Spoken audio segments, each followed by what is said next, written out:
Welcome to And Know, where we can discover God's Word together. And Know is taken from the verse found in Psalm 46. Be still and know that I am God. Being still actually takes a lot of patience and energy.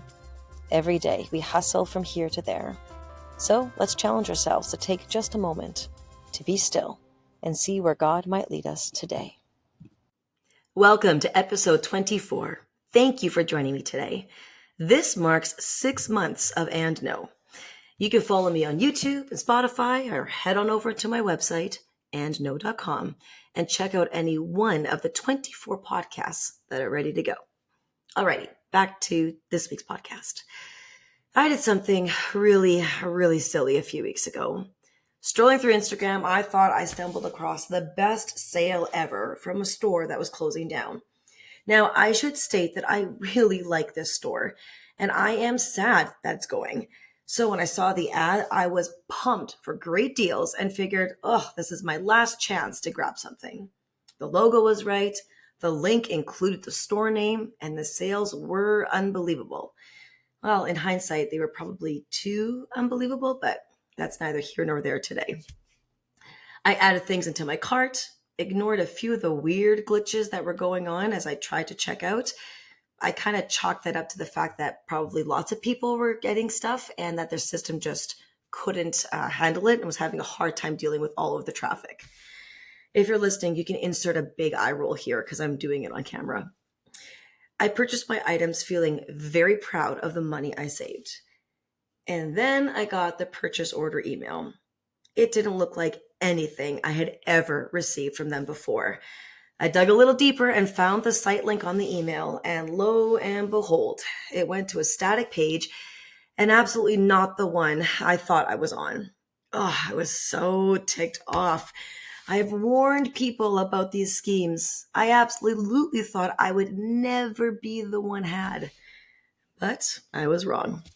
I called my credit card company and went through a whole thing. He said, "You're not the first this has happened to." Well, frankly, that didn't make me feel any better. But thankfully, it got sorted out. I learned my lesson. One I thought I didn't need learning, but nevertheless, it was a lesson I learned. So, why am I sharing with you how easily I got had? It's a very embarrassing moment. But it's important because in life, it happens to all of us.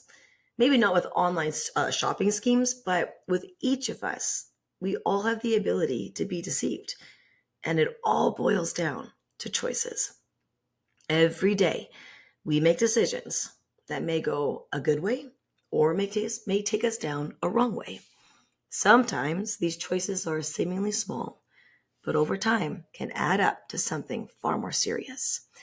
And sometimes the choices are big and can change the trajectory of our lives immediately. And these choices can have either good or negative outcomes. But either way, the decisions we make hold weight. So let's take a look at some good decisions that have good outcomes. Choosing to walk regularly does a body good. Choosing a meal plan that includes more fruits and vegetables does a body good.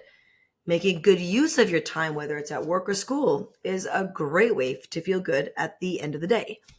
Spending quality time with loved ones, well, that'll only deepen your relationships with them, and that's a great investment. Choosing to listen to godly music really does the soul good. And investing in your relationship with Jesus, well, that will absolutely benefit you.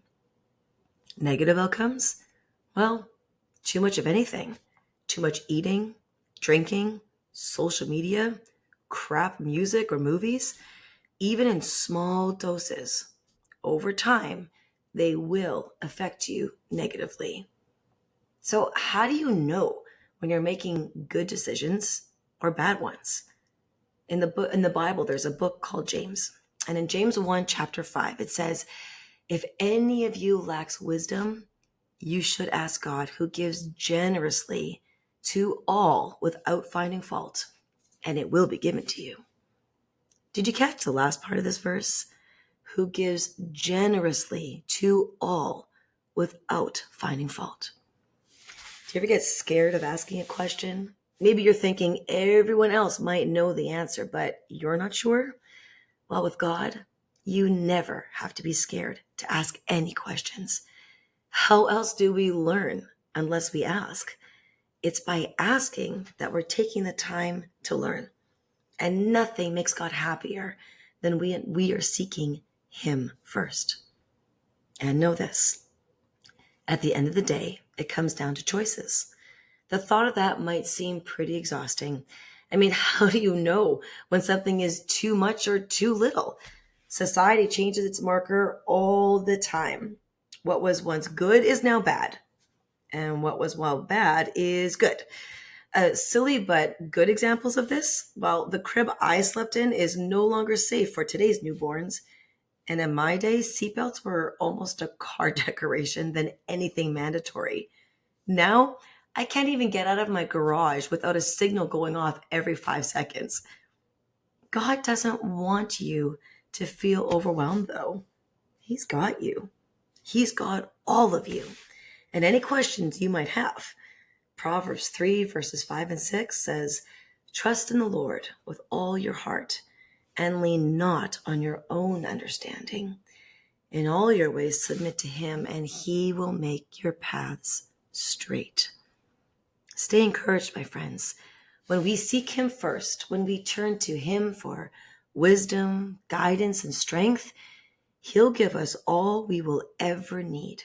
And He will also give us the best of what we need, even if we don't know what it is that we need. It's kind of the great thing about God. He knows. And I, for one, am extremely thankful He does. Because if it were left to me, well, I think I've already proven that I'm not always great at making great decisions. Thank goodness that the good Lord Almighty is always there for me. I just have to make the most important decision of all. And that's the one to seek Him first.